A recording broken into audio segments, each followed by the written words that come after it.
Yo mga kamangki, welcome back to my channel. For today's video, mag-unbox na naman tayo ng another Disney Deluxe figurine set. And this time, yung bagong-bagong movie ng Pixar na Inside Out 2. Hanggang ngayon, pinapalabas pa rin siya sa sine, no? And tingnan nyo naman yung box, medyo may damage na siya. Pero okay lang, at least walang damage yung mga figure sa loob. And konting trivia lang, no? As of this time, while I'm making this video, this movie currently holds the second highest animated film of all time. Next lang siya sa animated remake ng The Lion King noong 2019, I think. Yung CGI version ng The Lion King.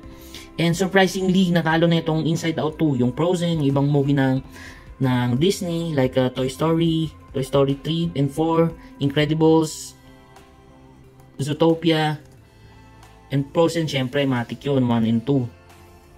Konting story lang guys, no? Actually, wala pa talaga akong plan na bilhin muna ito, Inside Out 2 sets, dahil, syempre, medyo may kamahalan din sila. And, nung nakita ko siya sa store, is tinitignan ko lang siya, and wala talaga akong plan. And, ayun nga, dahil nag-iisa na lang siya, sobrang nangihinayang ko dahil hindi ko siya mabibili agad. And, baka mahirapan naman akong bilhin. And then, itong kasama ko, pangalan niya si Jerome. Nagulat ako, gusto niyang bilhin tong set na to. Alam ko hindi naman siya mahilig sa toys, pero nakyutan daw siya dahil pareho namin magkakasama kami magtutropa na napanood ng movie na to.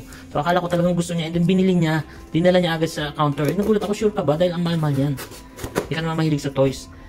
Then nung nabayaran niya na, suddenly binigay niya sa akin yung paper bag na laman. Ito nga yung playset figurine ng Inside Out. And alam niyo, sobrang ma-choke ako. I almost choke dahil pinipigilan ko yung luha ko dahil sa sobrang tuwa, no? And inisip niya ako dahil daw nakita niya na gustong-gusto ko yung toy, pero hindi ko, nagdadalawang isip pa daw ako na bilhin. Kaya minabuti niya siya na bumili para sa akin. And nakakayaman, pero very thankful ako sa kaibigan ko na to na kinukonsinte yung mga hilig ko. Maraming salamat sa iyo, parang Jerome. So ito ulit yung box niya, yung art box niya, ang ganda. Pwede nyo gawing background. Ayan. Wow, ang bango.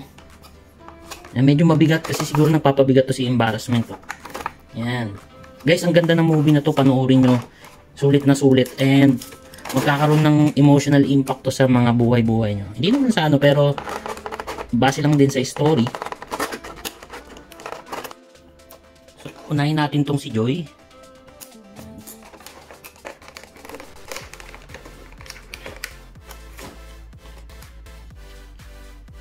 Yan. Actually, alam nyo guys, ang ganda ng pagkakapaint talaga dito. Tingnan nyo yung texture ng dress niya. Yan, yung kulay ng buhok.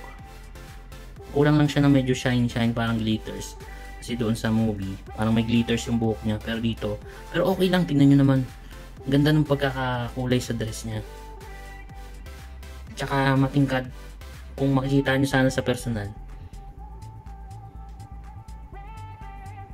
Wow, si Joy. Nung una sa part 1, medyo annoying si Joy, no? And, sunod natin si Disgust. Yan. Wow, tignan nyo naman yung details. Ito yung isa sa original na emotions since part 1. Yan. Sayang lang wala sa set na to si Bing Bong. Although hindi naman talaga kasi siya nagpakita sa movie na to sa part 2. Si Anger. Yan. Wow, tingnan parang french fries yung ulo niya. Pero actually apoy talaga dapat yan. Yan. Ganda ng kulay ni Anger. Ganda ng pagka-red niya. Wow. At naka-express talaga yung mga emotion nila, no? Ganda. Ito yung isa sa pinakabagong character na emotion. And siya rin yung tiniest, no? Ang cute. Ito si NB. Yan.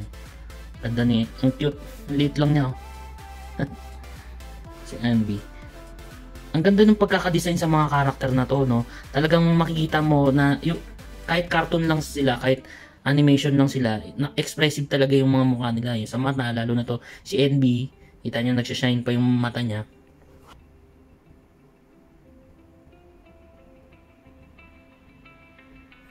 Ito naman si Fear.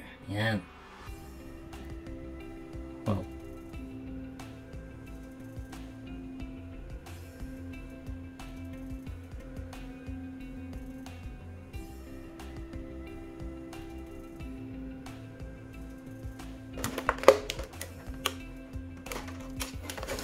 Ito yung isa sa sensitive na figure dito kasi manipis lang yung katawan niya. Si Anxiety.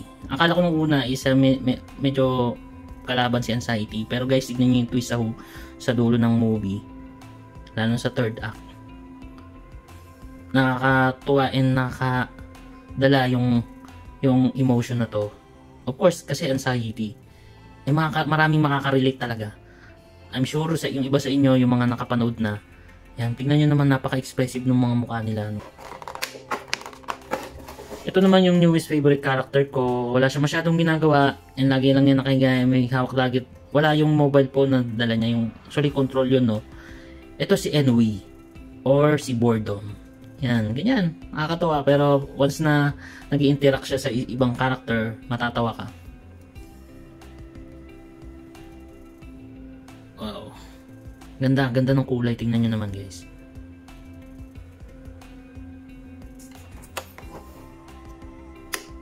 Ito naman,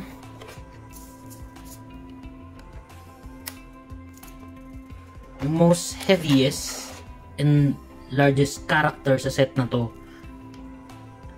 si Embarrassment. Ayan, ang ganda. Ang ganda ng pagkakagawa sa kanya. Wow. And quite heavy, guys, no? Ayan, hindi tinipid yung materials na ginamit dito. Ganda. Kita nyo naman. Pakita ko yung ibang character na malaki. Ito yung Queen of Hearts. Ayan. Ganda, guys. Si Embarrassment. Isang beses lang siya nagsalita sa movie. Nakakatawa.